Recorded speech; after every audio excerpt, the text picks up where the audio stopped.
Andrew Tate. Hello. You've agreed to do an interview with the BBC today. Yep. The material is going to be published on television, on radio, online. Perfect. We are doing an interview with you because you're facing some very serious allegations. Correct. Rape, human trafficking. Yep. And also because there's a great deal of concern about the things you say and the impact that they have on young people, on women. I don't think the concern's about the things I say. I think the concern is for the level of influence I have and the reach I have.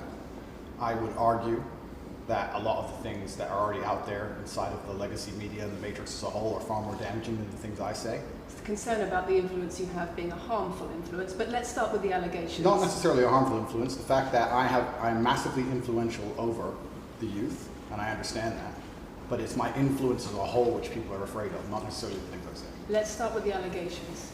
Have you raped anybody? Absolutely not. Have you trafficked anybody? Absolutely not. Exploited any women for Absolutely money? not. But you have admitted using emotional manipulation to get women to work in the webcam industry for you. No. Firstly, let's begin let's start at the beginning. I'm facing charges. The first one you mentioned, the rape one's already been thrown out by a judge because there's no evidence of it.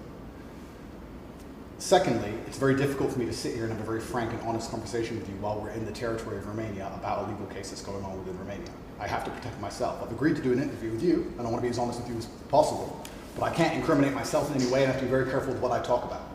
There are no charges yet. Correct, there are no charges. Has said that there are no charges, and I've agreed to speak to you, but I have to be as honest and frank as I can while also protecting myself and following my legal counsel. So let's talk about what you've said yourself then. You have said on the website for your original website for the Hustlers University that you emotionally manipulated women to fall in love with you so that you could get them working in the sex industry for your financial gain. As I said, I have to be very careful with what I say, but let's put it this way. No women are coming out against me and accusing me of doing it. Yes, they are. No, they're not. Yes, they are. No, they're not. Who? There's testimony from the current investigation.